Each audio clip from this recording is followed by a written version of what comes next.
Hi everyone, my name is Katerina Rodak. Again, I'm the President Pro Tempore of the Senate at the moment. I'm going to briefly go over our Constitution and statutes and how they relate to you all and your roles. So to start, if you want to find these documents, they are online. If you go to asosu.oregonstate.edu, it is kind of, I'm really used to it because I look at these a lot. But if you click that link and then go to find a record, we then have our Constitution and statutes online. And Control F does work for this, just to let you all know. So right now we're in the process of doing a constitutional rewrite and also updating our statutes. If you go to this document right now, you will find a lot of outdated things that Oregon State University doesn't do currently. This document mentions Blackboard, just to give you an idea of what era it is from. So how this relates to you, a lot of, or technically all of our duties within ASOSU should be specifically written out in our Constitution or statutes. It determines how much power we have and what our roles are. So for the legislative branch, within Congress, we have all legislative and fiscal powers. And we are allowed to initiate such acts and programs as deemed necessary,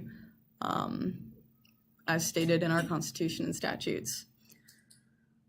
This document lays out what membership is, how to become elected to it, and it also talks about procedural things like whether or not you all will be meeting summer term or not.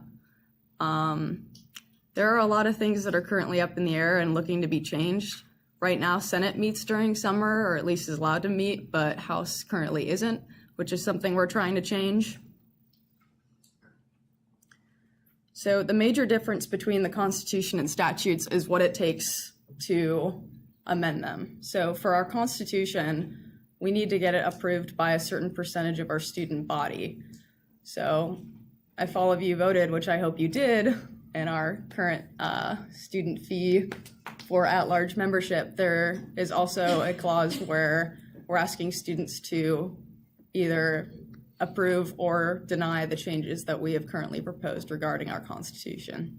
The statutes does not have that kind of requirement, so we are allowed to change those however we see fit as long as it passes by a majority in both houses. So some major differences between kind of House and Senate is Senate deals way more with the structure of ASOSU itself. I know in here it mentions that where bills and resolutions need to quote unquote originate. So Senate has control over bills and resolutions that alter the functions of ASOSU.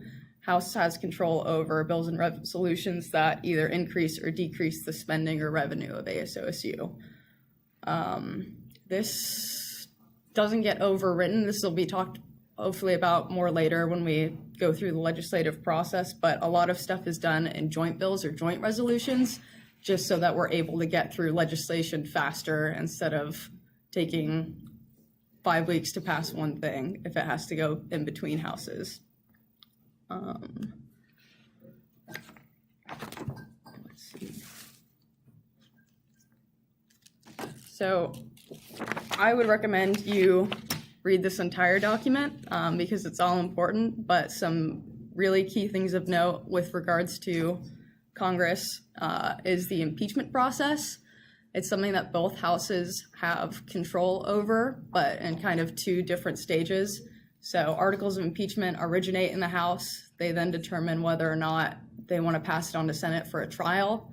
That trial doesn't necessarily end in removal from office. It's just something that can end in censure. It could end in not going through.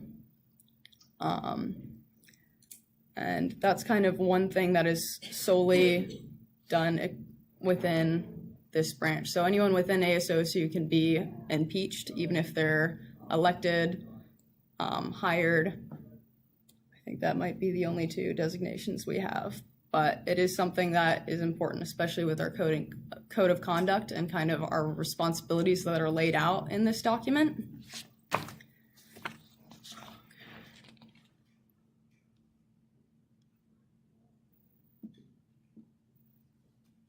So one major change that has briefly been talked about is committee membership. Right now, the House has 3 committees as it currently stands: Ways and Means, Appropriations, and then the House Constituency Committee. The House Constituency Committee is most likely going away because the number of seats in House doesn't really change every year, which was the purpose of that committee, was to determine what number of seats should actually be allotted in House. And we're rolling that back, but Ways and Means and then also Appropriations are hopefully going to be seeing some major changes and also more responsibility in areas. We talked briefly about student advisory boards previously, but what we are currently looking to do, there's a task force within the student fee committee that is looking into possibly making it so that Ways and Means has control over ASOSU's budget and is effectively their student advisory board, and then appropriation and teams of 2 students would go sit on other units' boards and as non-voting members to get more familiar with the process and what's going on in the student fees. Senate committees, as stated before, are outreach, oversight and ethics, and then also student government. So just to kind of briefly give you an idea of what your day-to-day, week-to-week responsibilities are, is you have your regular meeting, which is either a Tuesday or a Wednesday, depending on which house you're in.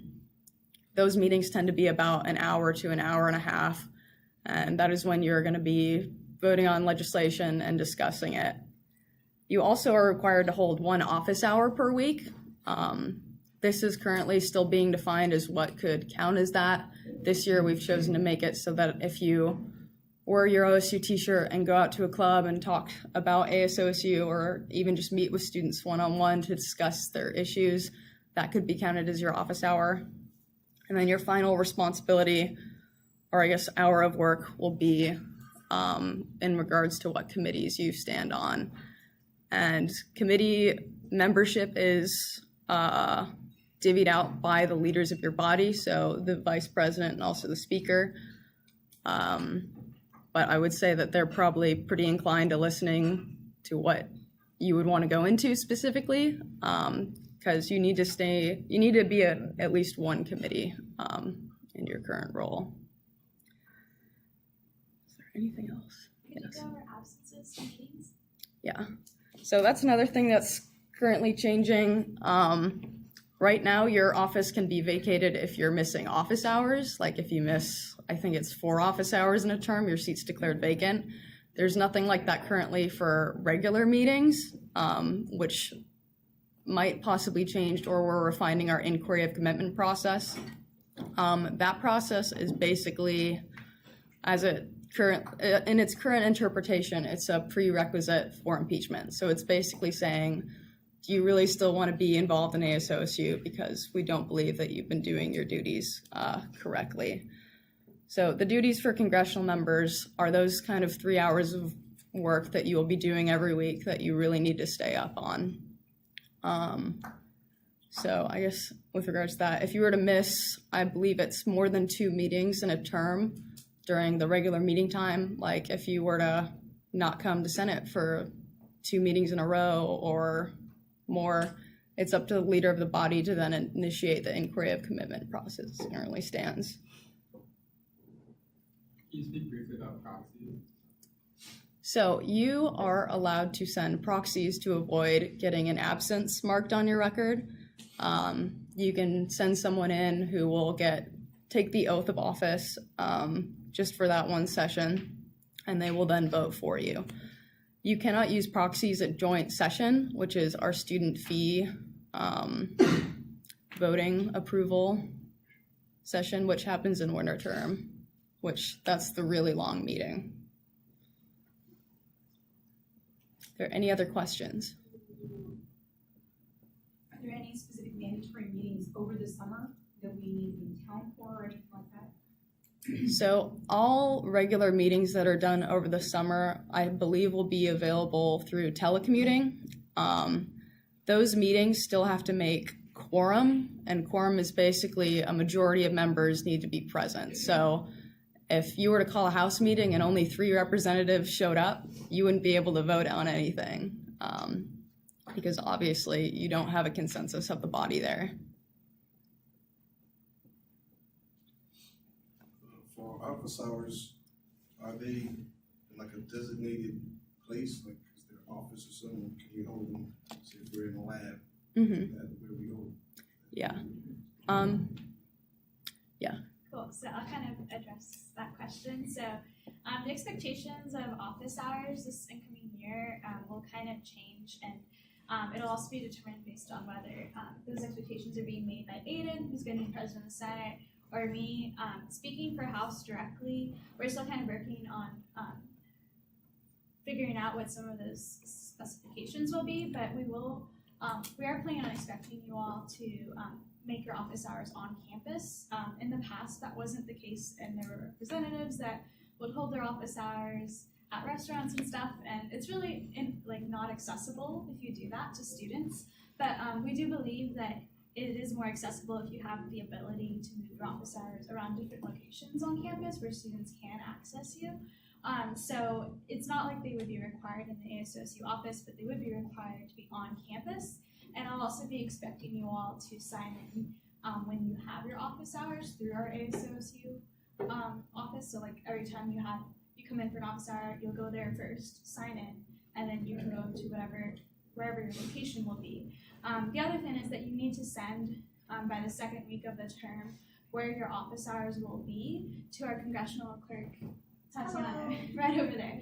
And the reason for that is because we'll also be placing the locations and hours of your office hours on our ASOSU website. And so it's really important that you kind of stay true to that, so that if there is a student that goes on our website and says, well, I really want to talk to a representative or a senator about this issue, and they see you're maybe interested in certain things that they're interested in, they know where to find you at that given time. And then like Katarina was saying too, your office hours can count towards events. So if you decided to attend an event and wear your ASOSU t-shirt, maybe even have a table there, we oftentimes have a little ASOSU tablecloth you could take with you and stuff, so that could also count.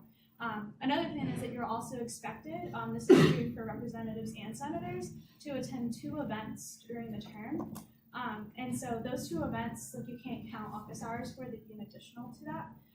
But there's a lot of discussion towards what event you want to go to. There's barely any limitations on what that can be. And you also report those events to Tatiana. So. Yeah, that was another thing that I forgot to bring up. You are required to hold or attend 2 non-ASOSU affiliated events as a representative of ASOSU. Right now it states a name tag, but we haven't been providing those, but we are providing t-shirts. So if you wear your t-shirt and go to those events, that would count for that. Yeah, and by the time we have our next training, we will have official name tags for all of you that you can keep for the whole year. And they won't be fancy name tags, unfortunately, but they will be kind of things you can put on a lanyard and stuff. So make sure that if you didn't sign in, you do, because I'll be using that information to make your name tags.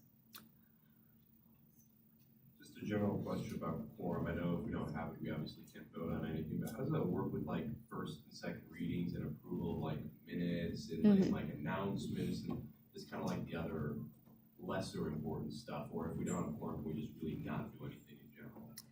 Yes, if you don't have quorum, the meeting really can't happen. So one thing I do want to mention is, because someone had asked previously, there is an ASOSU space on campus. It's in the SEC on the 2nd floor. I believe it's 250. And that's a really cool lounge area. The executive staff, the cabinet and sub-cabinet all have desks there, and there are also desks reserved for congressional members. There's couches, there's a very long table, so you are all free to use that space as senators and representatives, and then also just as members of ASOSU, because we all go to Oregon State. And I would definitely encourage you all to like at least one of the times hold your office hours there, just to get other students to come into our office and kind of get to know more about our resources, and to also feel like you're all comfortable in that space because you are a part of ASOSU, and that is for you as well, not just the executive branch.